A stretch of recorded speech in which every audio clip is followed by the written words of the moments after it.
come back, Cotter. I'm just making sure the mic works. We did find a flyer in the parking lot, one of Jay Siegert's What About the Big Bang. So if somebody lost a What About the Big Bang flyer, it's even got some notes in the front of it. Definition of hearken is to lean in and to obey. So Mike Warren, people were paying attention. So if you lost that, you can come see me. I've got your flyer. Second, again, the bookstore is now closed, but it will be open after this session, selling 2 books specifically. Christianity and Anti-Christianity in Their Final Conflict by Samuel Andrews. We have some of these left. We may run out of those. We're getting tight. And then Charting the Bible Chronologically by Ed Heinsohn and Tommy Ice, which you haven't heard of yet, but Tom's going to talk about in his final talk. So at this point, interestingly enough, I was introduced to Trevor Baker by Roger Oakland. I think many of you know Roger. He shared at our conference, and he said, I found this fantastic musician from Saskatchewan. And I said, oh, here goes that parochial Canadian stuff again. Everything's better in Saskatchewan than it is here in the U.S., and I've heard it all before. And then it turned out he was right. So I'm very excited we get to have Trevor Baker again. God bless you.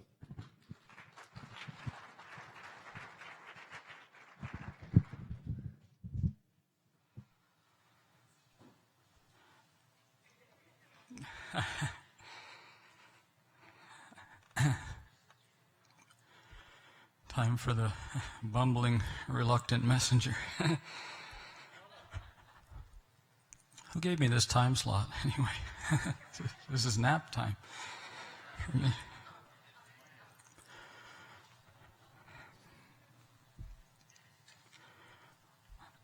I always, I listen to people get up, and these guys get up and speak, and they have ways of knitting things together and telling and preaching, and I was afraid I'll get up here and wreck everything they did, because he's talking about rabbit trails. I can do that.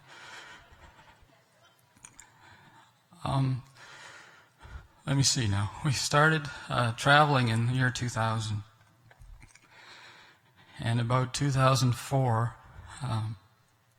I seen a lot of different things happening in churches that were peculiar, and I couldn't make any sense of it. And in 2006, my wife and I had our marriage vows redone on our 20th anniversary.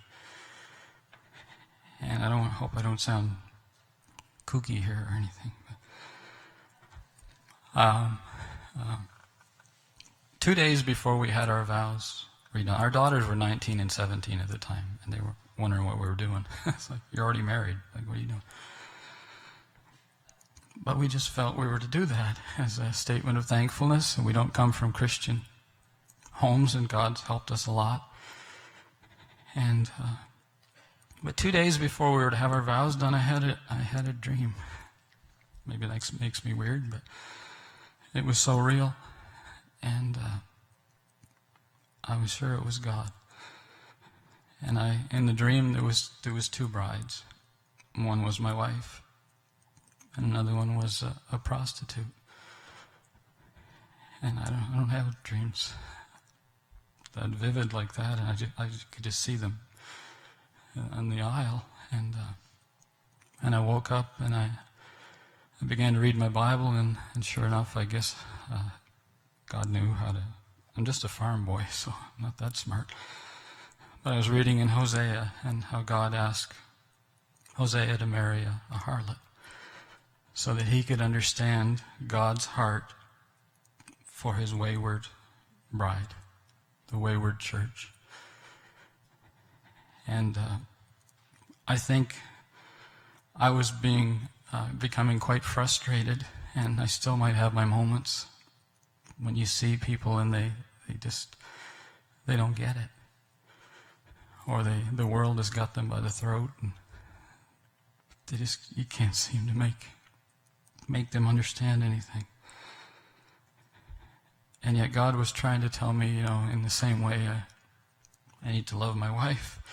He was trying to say, I'm going to show you my heart and how much I love the church. And these ones that are wayward, they're not, you want to cuff them sometimes, like, just come on, what are you doing? But God cares about them just as much as he does about us. And so, anyway, so I'll sing this song about my wife, and if you kind of get the picture.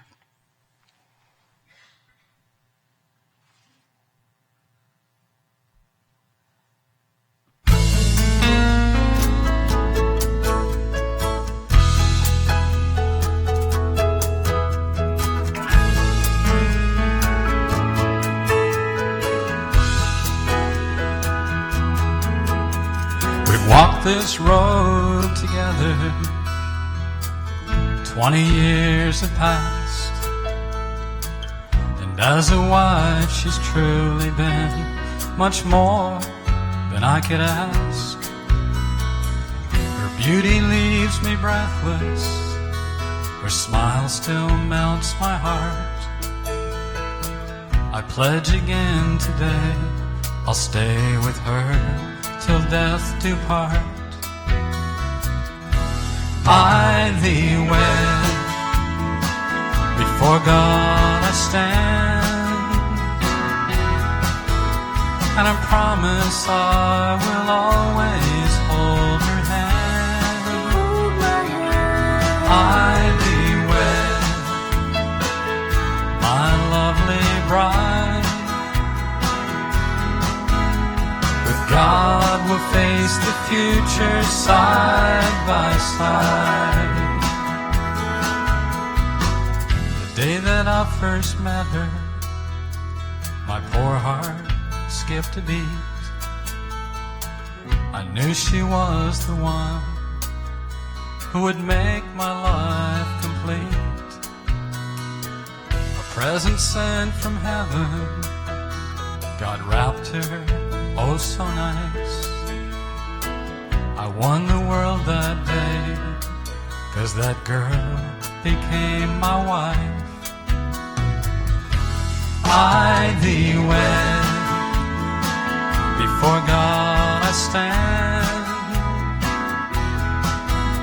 and I promise I will always hold her hand.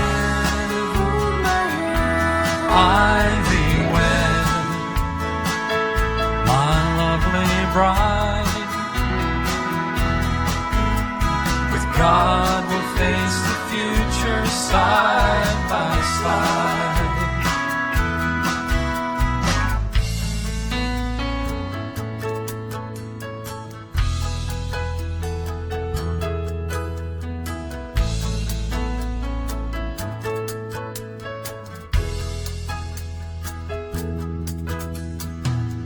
Gave me precious children, and I'm proud to be their dad.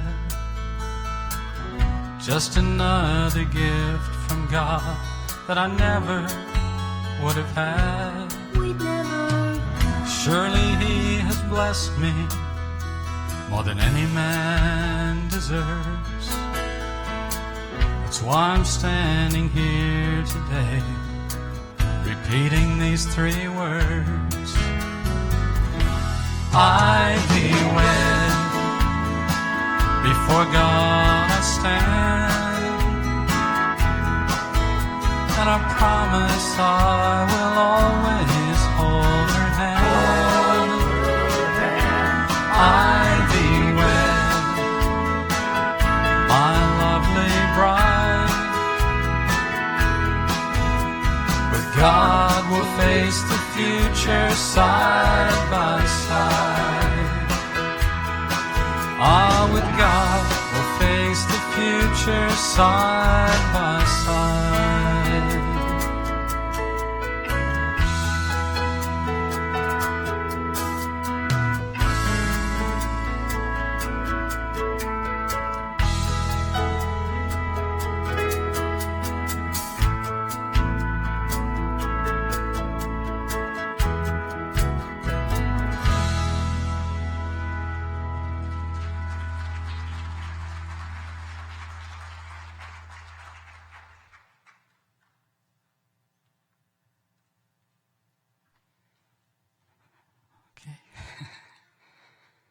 through 1.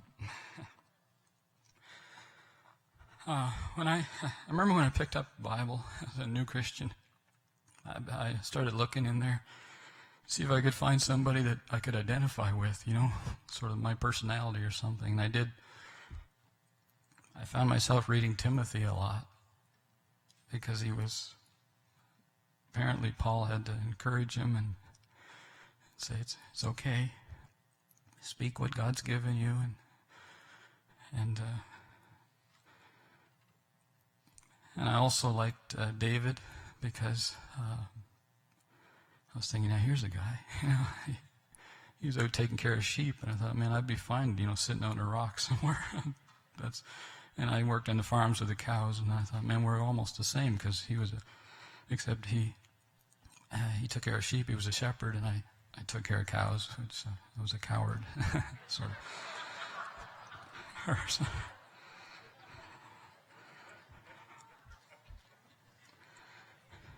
Still am. But I did feel a lot, and I've had that happen to me a lot, and maybe it makes me a little paranoid, and I'm sorry if I offend people sometimes by the way I act, but there's one story in the Bible where David, he came and Goliath was there, and he comes and he's just a little shepherd boy. And, they basically tell him to go back, take care of the little things that you know how to do. You're just a little boy. And the big guys of religion will do the real work out here. And I felt like that a lot. And some people say, well, just stand up. I don't know how.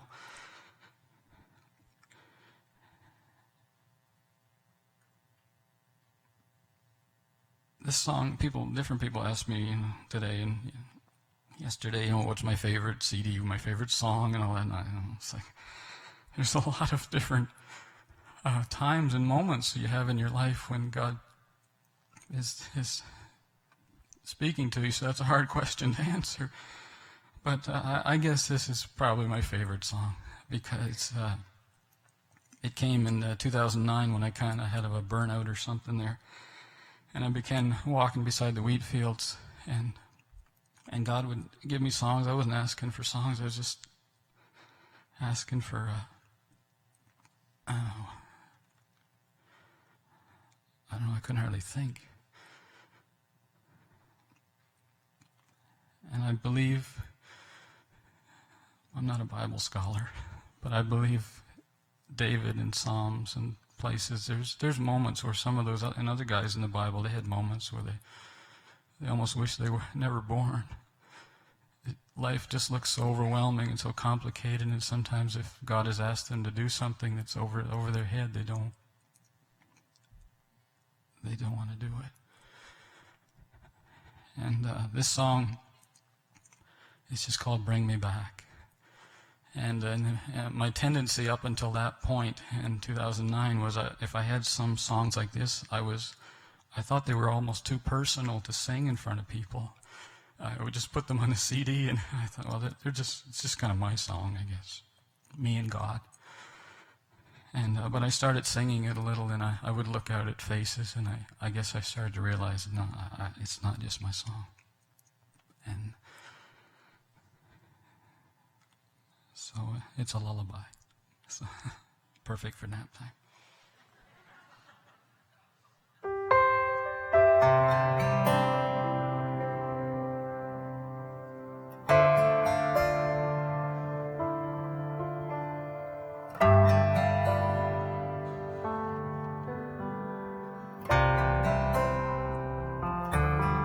Bring me back to where it all began, when I first heard your voice, when I first held your hand. Bring me back to how it used to be, those special times, just you and me. Lord, bring me back. It's been 20 years and counting since the day your light shone through, when I picked up your Bible and realized that you were true. I can't forget the way I felt inside. I was free from all my sin and foolish pride. I couldn't wait to tell a stranger how you turned things right side up. Once they tasted of your goodness, they'd never get enough. Used to walk out in the woods and we would chat. It was simple then, Lord, bring me back. The world was always calling, come over to our side. Thought it strange I wouldn't go along and join them for the ride. In those moments when I'd lay my armor down, in an instant you'd always come around. But somewhere I lost a step, most times it doesn't show. Can't explain the way I feel, but you're God, I'm sure you know. It's not a formula or theory that I lack. I just need you, Lord. Bring me back, bring me back to where it all began. When I first heard your voice, when I first held your hand, bring me back to how it used to be. Those special times, just you and me. Lord, bring me back.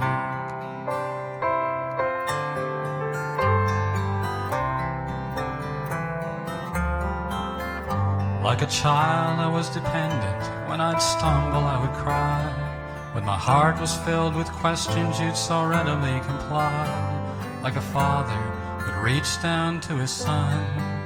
This was so new to me, like life had just begun. I remember how your house was a refuge to my soul, but years of tiring service have somehow took their toll. It's so much more than getting back on track. It's my heart, Lord, bring me back. The shadow of your presence is where I need to hide. A broken heart that seeks you has never been denied. I know that sounds like such a simple task, but I'm so weak, I barely have the strength to ask. I want to see the lost like I did so long ago, when the mention of your name would move my heart and thrill my soul. In the early years it always felt like that. Now I'm asking, Lord, bring me back, bring me back to where it all began. When I first heard your voice, when I first held your hand, bring me back to how it used to be. Those special times, just you and me. Lord, bring me back.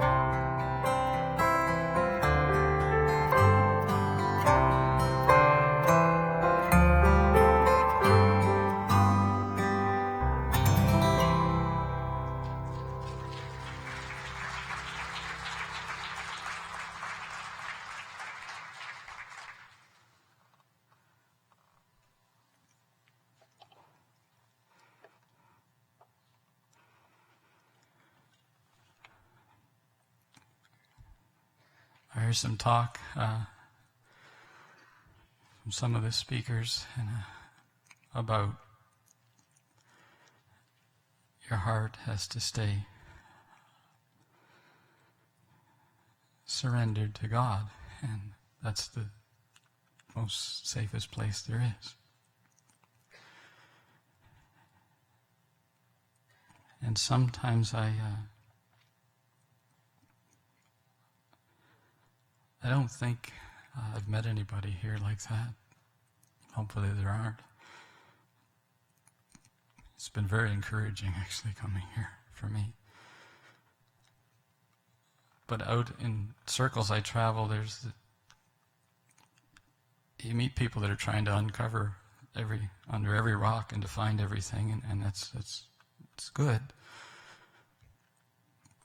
But I think there is some caution. I believe it's Revelation 2, where it says, this is good that you try those false teachers and apostles, and you found them to be wrong, false, and you've done that. But this I have against you, you left your first love. And then it becomes just an exercise in sit on the chair every night and study the latest heresy. And God is no longer part of it even. I say awful things. I'm sorry. You guys are nice people. I just... Okay, this song here is... it was about 3 years after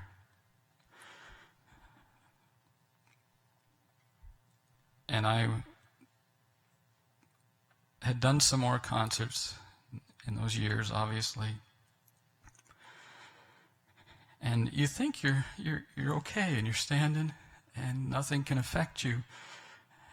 And then I had a series of 12 concerts in 3 weeks in a certain part of the country and a certain type of thinking, I guess, mostly Calvinistic, I guess it was. And I had a hard time figuring out how that could almost cripple me. You think, oh, this shouldn't affect me. And it was near the end of the year, and by the time I got done at the end of the year, I just wanted to crawl into the bed and hide. It's like you don't want to get on the horse again. You think you'd never sang before. And even the next year, a couple months later, when I did my first concert at the beginning of the year, I was in this place and I was doing a sound check, and I was even afraid to do a sound check in case somebody might hear me. And that sounds funny, but I was just I was just beside myself.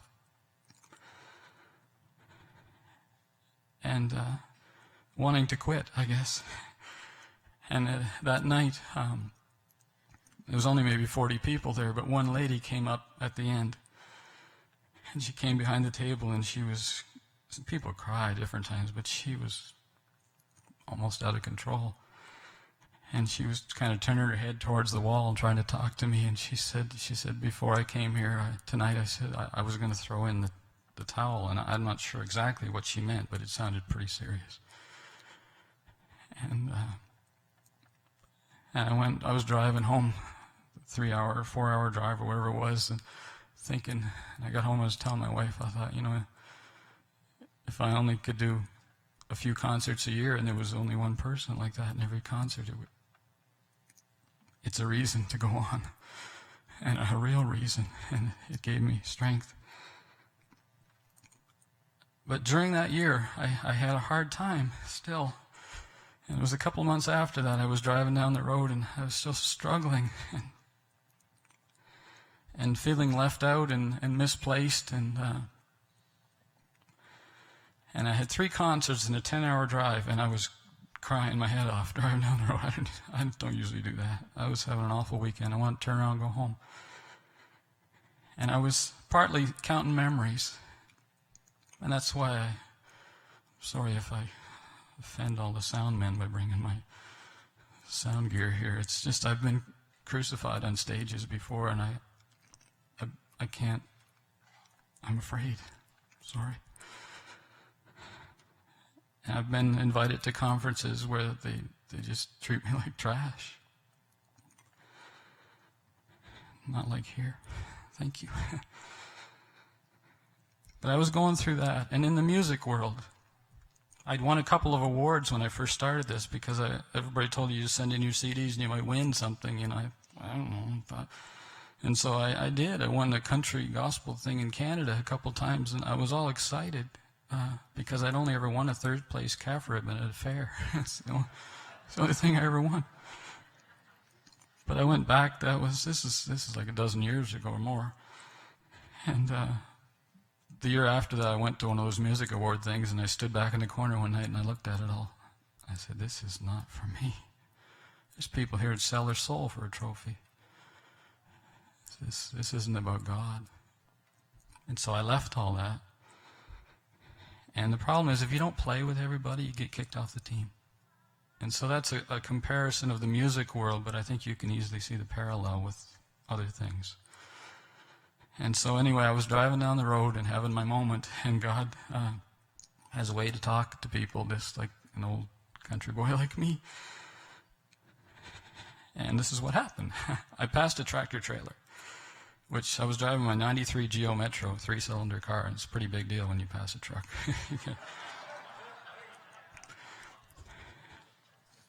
So I was just going by, and I glanced up on the back of his cab, and he had a flatbed, and on it they'd read these words, a slogan. It said, "Misfit, doesn't play well with others." I thought, oh my God. I just about lost it. I was laughing. I said, yeah, that's me right there. And the more I thought, I started to go down again. I said, it is me. I don't fit. I don't fit in the world anymore. And now I don't fit in most of the church. And what am I supposed to do? It's me in my car. And the light came on a few hours later. God was trying to talk to me. And then that night in one of my classy motel rooms that I stay in, sometimes has friends in there that you didn't invite. This song came, and it's sort of known as the Misfit song.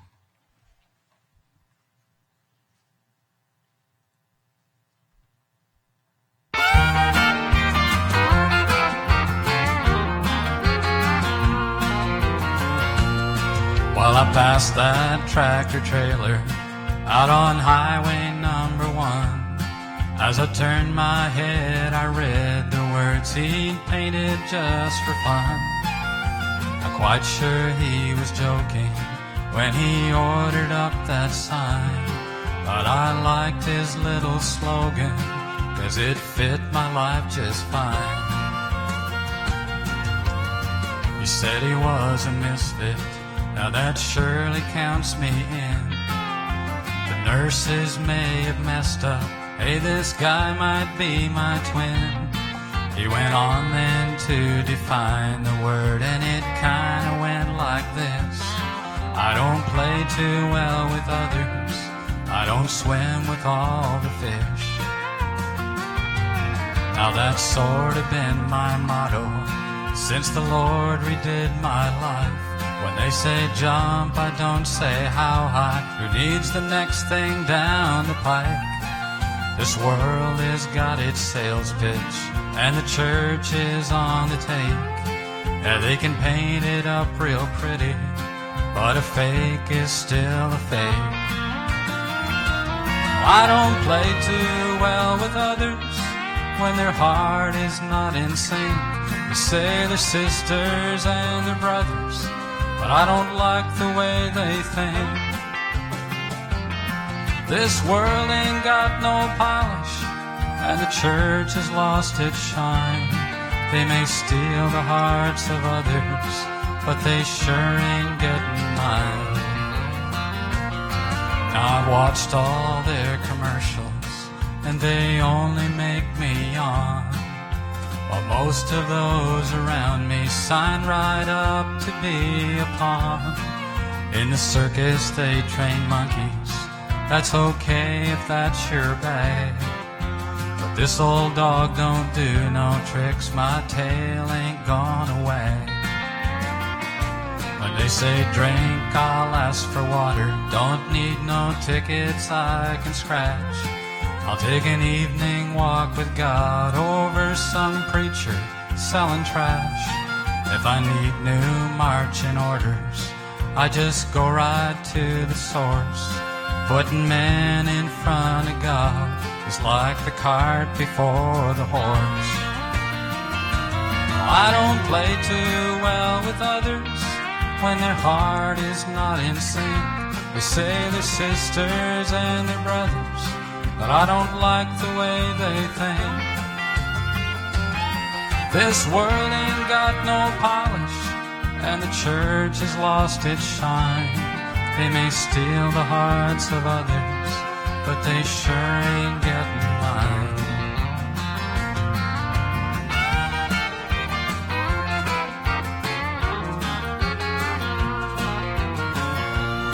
They can live for dreams and money, and their scales might really tilt. But like what happens to old flowers, given time they're gonna wilt. And those fancy dancy know-it-alls who peddle God for gain, well, they're never getting my vote, 'cause the Lord gave me a brain. So I'm glad that Mr. Trucker took the time to paint that sign, 'cause I was feeling kind of beat up as I crossed that yellow line. He reminded me of who I am, just what lane I'm in. I think it's called the road less traveled, and that's how it's always been. I don't play too well with others when their heart is not in sync. They say they're sisters and they're brothers, but I don't like the way they think. This world ain't got no polish, and the church has lost its shine. They may steal the hearts of others, but they sure ain't getting mine. No, I don't play too well with others. Got better things to fill my time.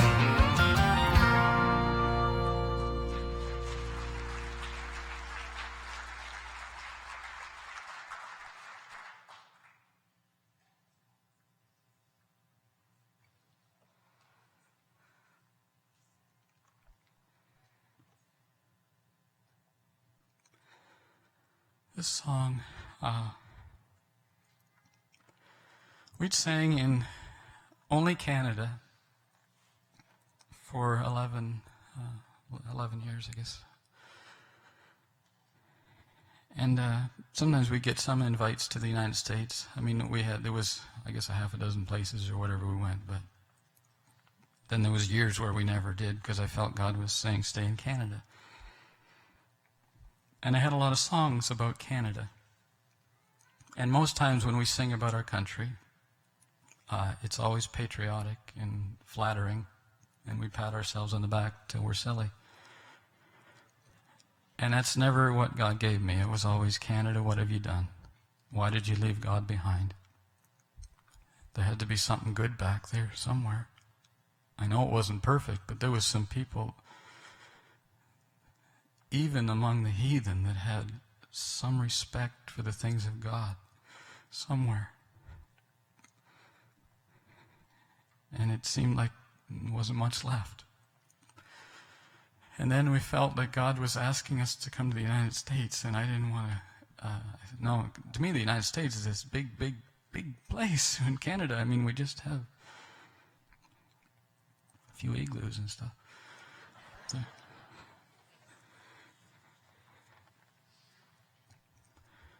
and I'm just such a small town country guy that lived in the, it just looks like a,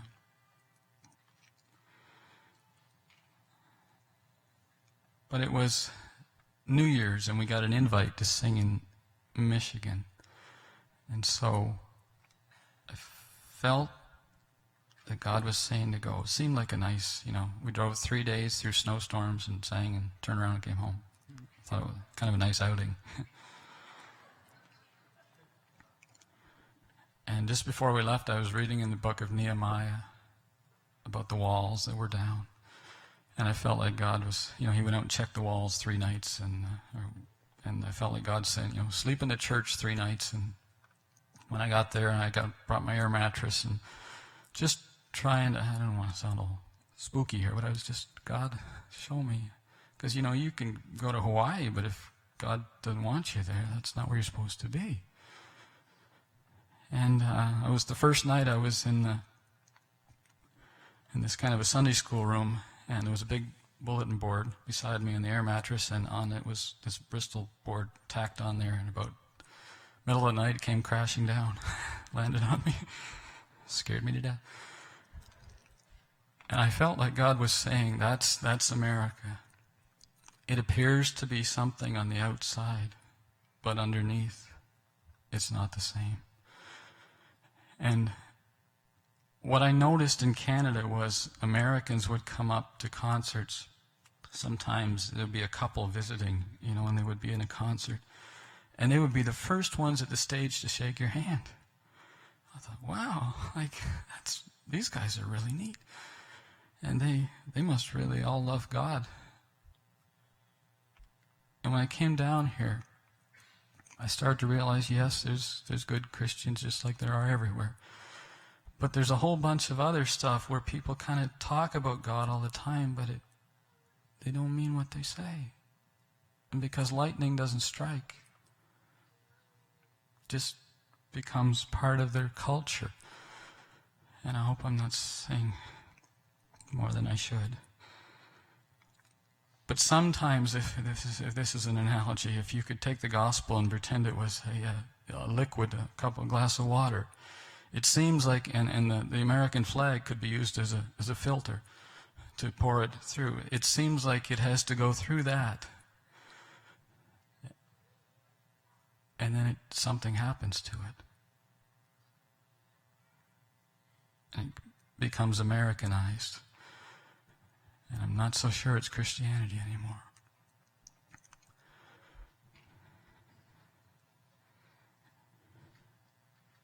Anyway, on the way home from that trip, God gave me my first song about America, and I was writing it on a pizza box, driving with my knee. You're not supposed to do that, but I finished it 2 miles before I got to the Canadian border. And the one thing that did happen, I had our producer had done eight of our CDs. He'd never did anything like this, but he wouldn't record the song. And he said, "What are you doing?" He said, "You can't. I need to sit down and talk with you." And once again, I felt like David, the little shepherd boy that's not allowed to say anything. And I spent 2 weeks rolling around at night, not sleeping, saying, "God, like every song you've given me, I recorded. Like, is this one just to be thrown in the drawer, or did I make a mistake?" Anyway, we did, and then on one trip, I had the first concert in America. I spent the whole night apologizing for everything I said, and one of those little praying grandmas took me by the hand when I walked off the stage, and she took me over in the corner, and she said, "You didn't say too much." She said, "You didn't say enough." She said, "America's terrible." And she didn't mean it in a condescending, mean way. There was something in her eyes. She remembers an America that was different, where there was some tenderness in people's hearts, where everything wasn't about selling.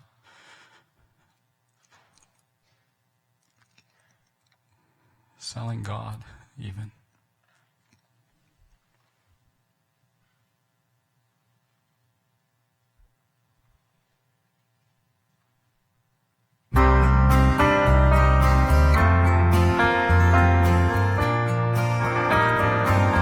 Spirit of the American people will always stand for a cause. But when it came to that old church steeple, they surrendered and lost. They left what they had and where they came from, and now believe the stars and stripes are enough to get it done. You once had God in your schools and classrooms. You felt reassured.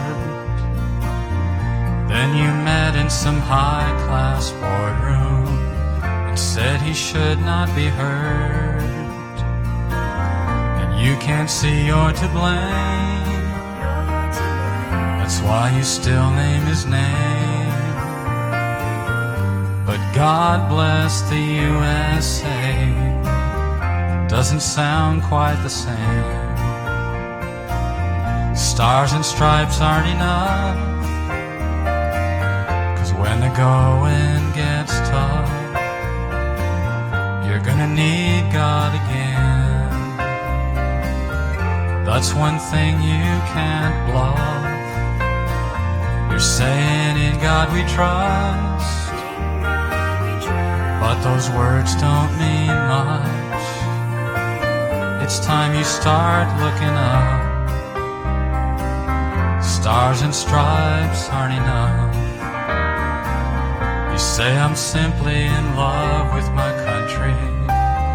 Tell me what's wrong with that. It's okay to be proud of something. I thought that was where it's at. But it's oh so much more. You weren't like this before. You're going down the wrong path. Don't see the need to look back. Stars and stripes aren't enough. 'Cause when the going gets tough, you're gonna need God again. That's one thing you can't bluff. You're saying in God we trust, but those words don't mean much. It's time you start looking up. Stars and stripes aren't enough. I see all of your tears and emotion. That's all well and good. But in spite of your deep devotion, you don't live like you should. You're bowing in the wrong place. Oh man, you're losing this case. Without the God you betrayed, you're not so free or so brave. With all the mess that you've made, how long will your banner wave?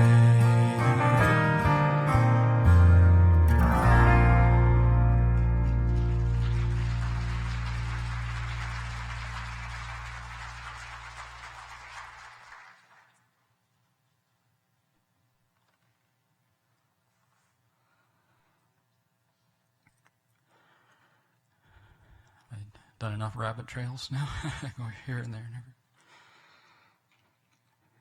This is a song that God gave me on Christmas Eve 2 years ago.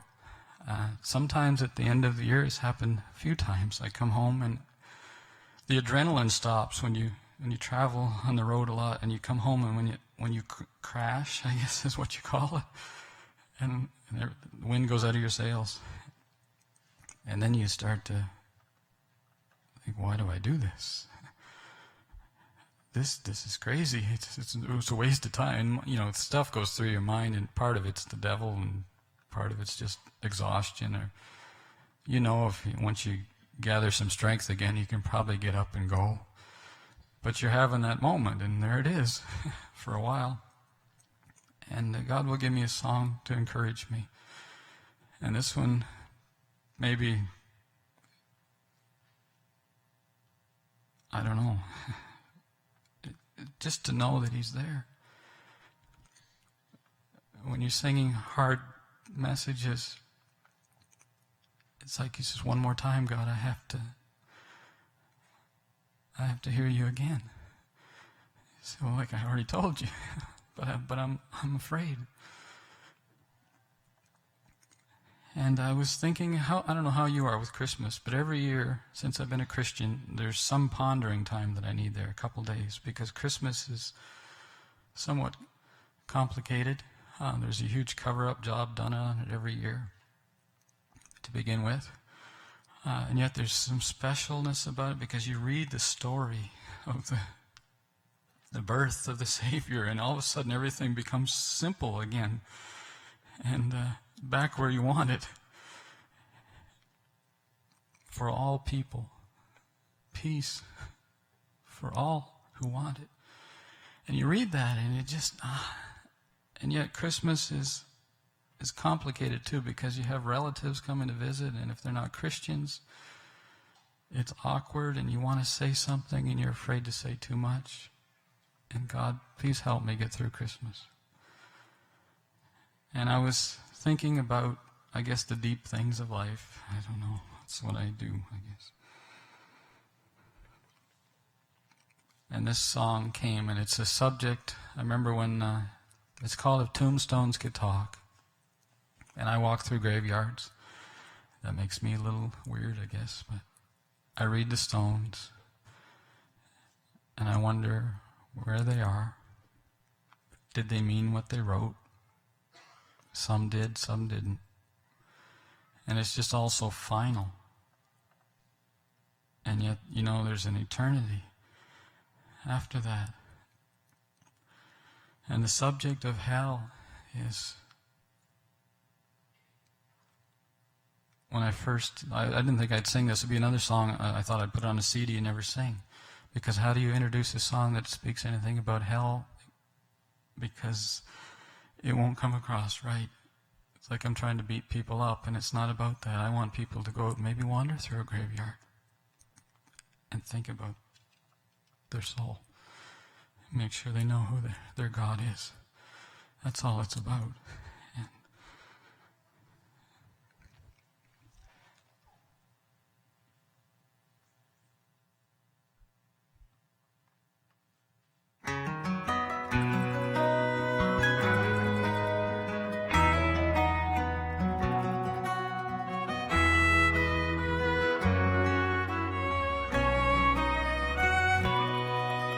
the subject is taboo, barely spoken of. Mostly we just speak of lovely things that are above. But Jesus said the pathway there is broad.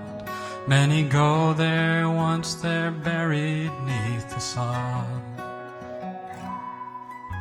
The biggest lie conceived, the one the devil loves to tell, is that there really isn't any place that we call hell.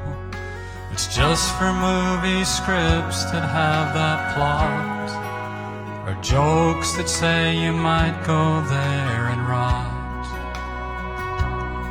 But if tombstones could talk, I wonder what they'd have to say. Would they know which ones went up, which ones went the other way? Most think heaven's where they'll hang their hat in the best house on the block. But those stories just might change if tombstones could talk.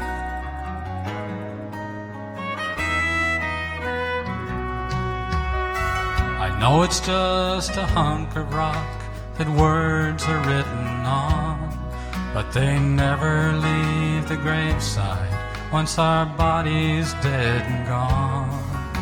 And if they could, I wonder what they'd hear, and would it give us all a healthy dose of fear? The preacher said some lovely things the day your neighbor passed, but that marble slab that stands there might be saying not so fast.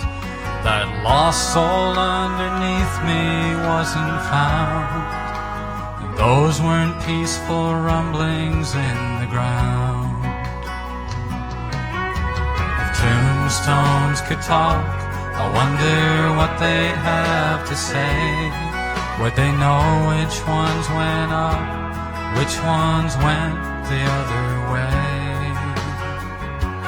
Most think heaven's where they'll hang their hat in the best house on the block, but those stories just might change if tombstones could talk.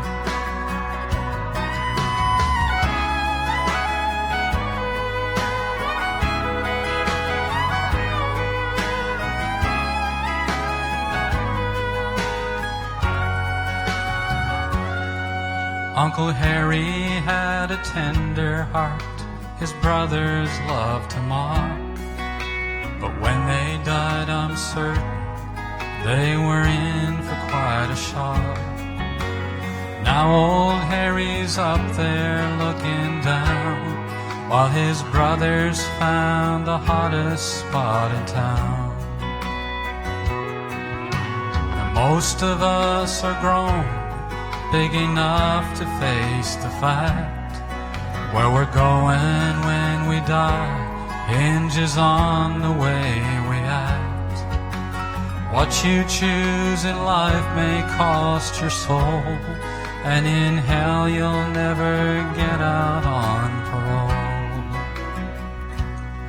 Not many give their life to Jesus, like the song that they select.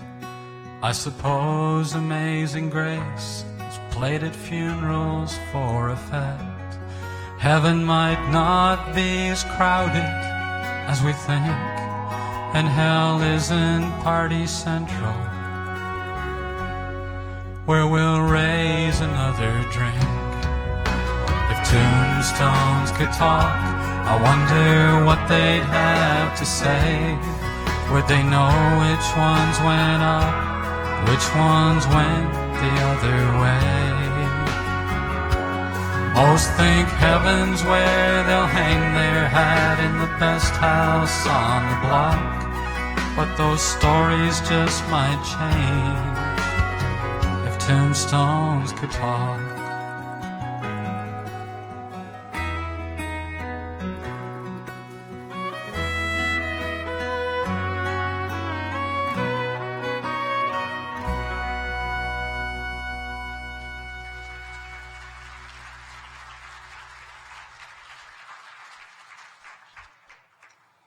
How much time do I have here? 10?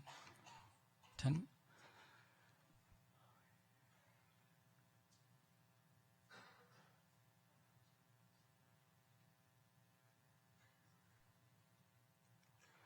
Well, I can't fit 2 songs, so I guess it's going to be 1 here.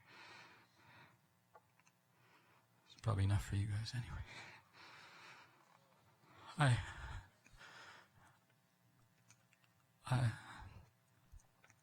I'm a little out of my element sometimes singing in settings like this, because I'm trying to get this through my head. You all came here for encouragement, and I'm used to singing songs that I don't know what they do. It's like I'm telling people bad things. You need, but mostly that's what God gave me. This is a new song. It's not on a CD yet.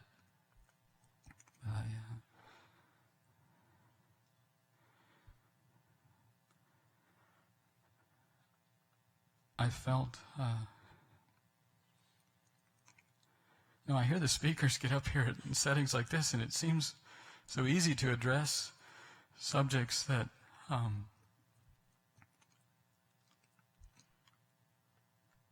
there's places where I go, and I think most people understand what I'm talking about. If you bring these subjects up in a lot of settings, it's not Old Home Week.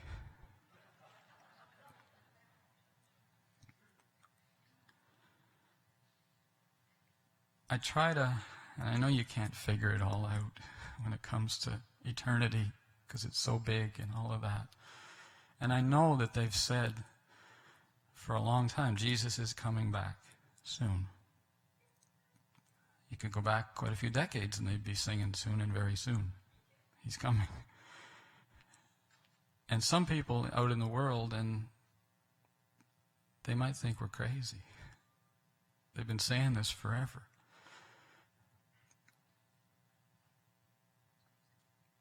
And yet even a guy, if it makes any sense, if you can say the other guys that were speaking here are the guys that study, and if I'm sort of like gospel music for dummies, kind of I bring it down to some other level,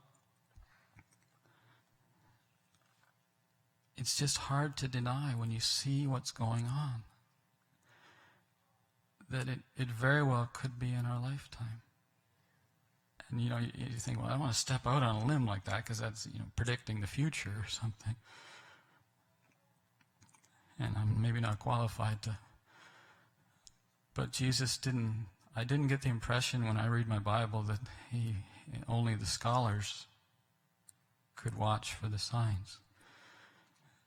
I thought he was telling all his little children, the signs are easy to see. Look up, and your hope is coming.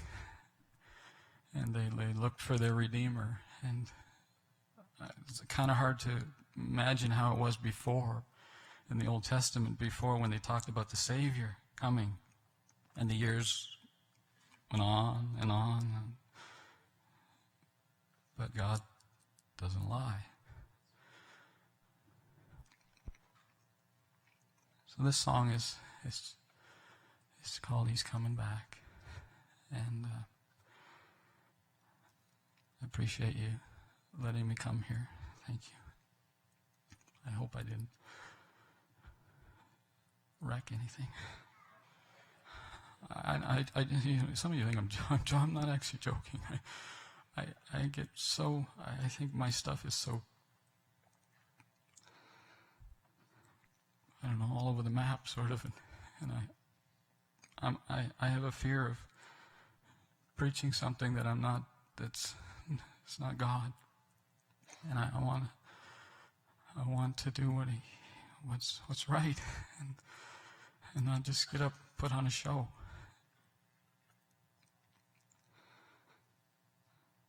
Anyway.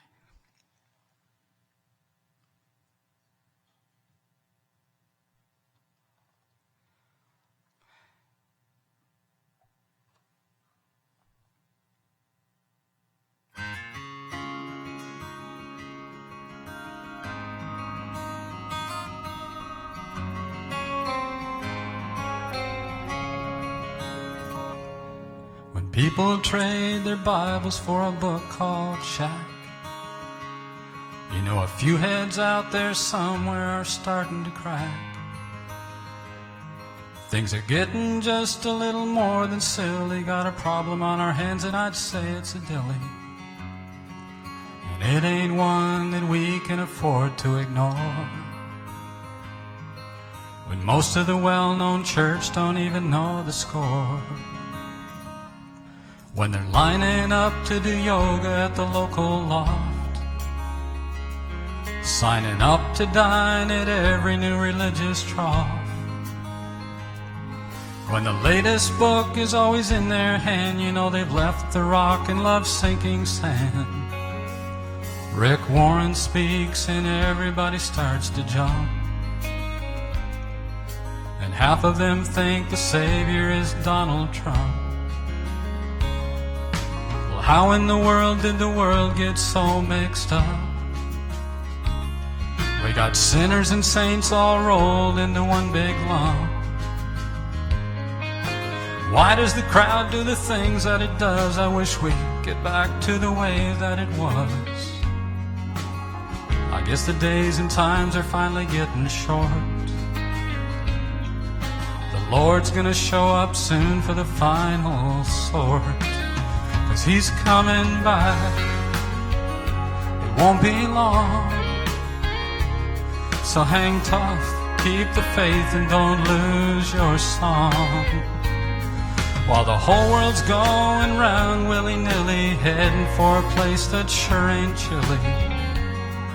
When the news turns from gray to pure jet black, it's just a matter of time till the Lord's coming back. The Bible's clear that things are gonna be in a mess,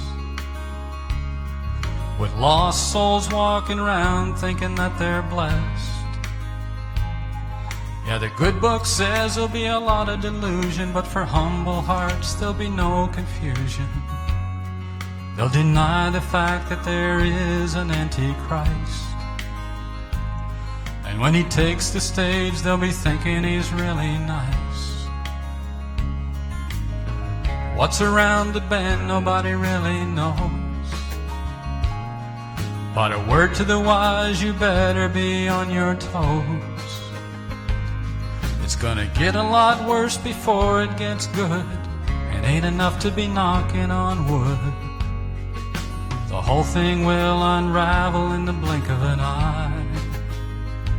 That's the time to keep your eyes upon the eastern sky, 'cause he's coming back, it won't be long. So hang tough, keep the faith, and don't lose your song. While the whole world's going round willy-nilly, heading for a place that sure ain't chilly. When the news turns from gray to pure jet black, it's just a matter of time till the Lord's coming back. He's coming back, it won't be long. So hang tough, keep the faith, and don't lose your song. While the whole world's going round willy-nilly, heading for a place that sure ain't chilly. When the news turns from gray to pure jet black, it's just a matter of time till the Lord's coming back. Just a matter of time till the Lord's coming back.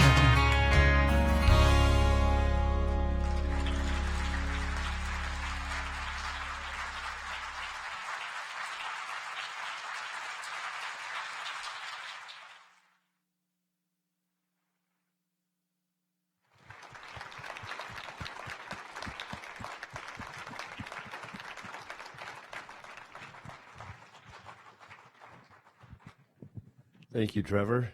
It was wonderful. And at this time, it appears Mr. Kurth is coming